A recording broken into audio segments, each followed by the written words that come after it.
Seorang budak lelaki Arab Saudi berusia 4 tahun secara tidak sengaja telah menembak mati ayahnya sendiri. Bagaimana mungkin kanak-kanak berusia 4, 5 atau bahkan 10 tahun menggunakan senjata api sebenar untuk menembak ibu bapa mereka? Satu persoalan besar timbul mengenai ukuran tragedi itu dan apakah keterbukaan media yang besar terhadap individu, keluarga dan masyarakat mempunyai peranan dalam mempengaruhi anak-anak dan dengan itu berlakunya kemalangan yang menyakitkan.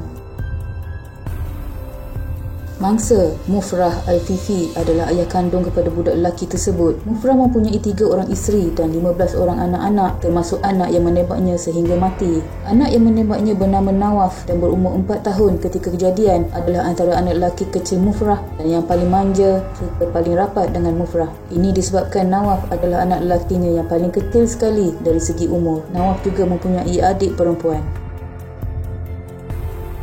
Nawaf, seorang budak lelaki Arab Saudi berusia 4 tahun, secara tidak sengaja telah menembak mati ayah kandungnya minggu lalu yang mengejutkan ibu serta 14 adik-beradik yang lain. Lebih mengejutkan, Nawaf mengatakan bahawa dia percaya ayahnya tidak mati dan akan segera kembali kepadanya. Ini secara tidak langsung menunjukkan bahawa Nawaf tidak mengerti apa yang benar-benar terjadi hasil perbuatannya. Ibunya yang masih dalam proses pemulihan dari kehilangan satu-satunya tunjang keluarga menggambarkan Nawaf sebagai seorang budak lelaki yang tenang, tidak agresif dan dia sama sekali tidak diketahui menggunakan senjata. Katanya lagi, Nawaf gemar bermain bersama dengan adik-beradiknya yang lain di rumah. Sementara adik-beradiknya mengatakan bahawa Nawaf adalah peminat filem kartun dan mungkin meniru salah satu watak kegemaran ketika dia bertujuan mengacukan pistol ke arah ayahnya dan menembaknya di rumah di wilayah selatan Jazan. Nawaf dilaporkan berkata kepada wartawan Al-Riyadh, sebuah akhbar harian berbahasa Arab yang mengunjunginya di rumah selepas kejadian.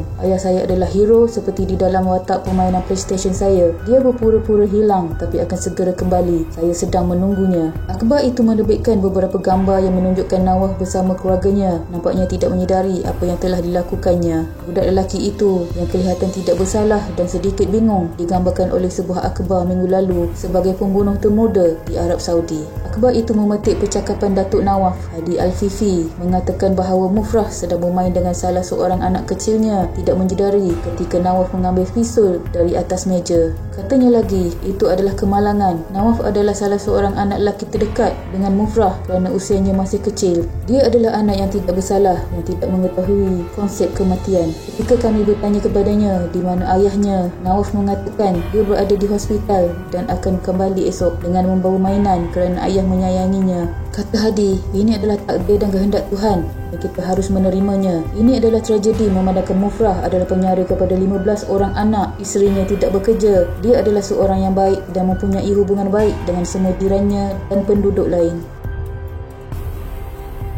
Menurut Datuk Nawaf Hadi Al-Fifi, Nawaf secara tidak sengaja membunuh ayahnya, Mufrah Al-Fifi, ketika dia bermain pistol milik ayahnya itu. Menurutnya, Nawaf mungkin menyalah-anggap pistol ayahnya sebagai pistol mainan. Hadi juga menafikan laporan bahawa Nawaf sengaja membunuh ayahnya kerana enggan membelikan alat mainan PlayStation yang diminta olehnya seperti yang dilaporkan oleh AFP Report. Sebelum itu, tersebar laporan awal dalam media mengenai kejadian penembakan ini serta andaian punca kejadian tersebut berlaku. Seperti di dalam media AFP Report, mereka melaporkan kejadian seorang lelaki Arab Saudi terbunuh setelah anaknya yang berusia 4 tahun menembaknya di kepala di rumah mereka di Gulf Kingdom. Menurut laporan AFP Report, anak itu menembak dan membunuh ayahnya kerana ayahnya enggan membelikannya PlayStation. Di dalam akhbar harian Al-Sharq pula, dilaporkan memetik percakapan polis di wilayah Jizan Selatan mengatakan kanak-kanak itu yang berusia 4 tahun dan 7 bulan menyambar pistol milik ayahnya dan menembaknya di kepala. Menurut akhbar itu, anak itu meminta ayahnya untuk membelikannya PlayStation dan penembakan itu berlaku setelah ayahnya pulang ke rumah tanpa membawa PlayStation yang diinginkannya. Ketika ayahnya menanggalkan pakaian, diletakkan senjatanya yang kemudian disambar oleh anak itu dan melepaskannya dari jarak dekat. Namun, menurut surat khabar Arab Saudi yang lain, si ayah berusia 40-an tidak menyedari bahawa anaknya telah mengambil pistol dan bermain dengannya sebelum meletakkan jari kecilnya pada pencetus yang melepaskan tembakan. Dalam laporan sabaqah, surat akhbar berbahasa Arab dari wilayah selatan Jazan melaporkan anak itu menarik pencetus pistol dan satu peluru mengenai ayahnya di kepala yang membunuhnya serta-merta. Di dalam kejadian pada April tahun 2012, seorang budak lelaki Arab Saudi, Nawaf yang berusia 4 tahun, secara tidak sengaja menembak mati ayahnya di rumah di wilayah selatan Jazan, Arab Saudi. Nawaf secara tidak sengaja membunuh ayahnya, Mufrah Al-Fifi, yang berusia 33 tahun ketika dia bermain pistol milik ayahnya. Mufrah dikatakan tidak menyedari yang anaknya Nawaf telah mengambil dan bermain dengan pistol miliknya ketika dia sedang bermain dengan anak kecilnya yang lain. Di Arab Saudi, pemilikan senjata api adalah kebiasaan yang disukai oleh kebanyakan suku keluarga yang tradisional. Hanya warga Arab Saudi yang dapat memiliki senjata di Saudi, tetapi orang-orang biasa tidak akan diberikan permit, dan untuk memperolehi senjata api pula adalah sangat terhad dan terkawal.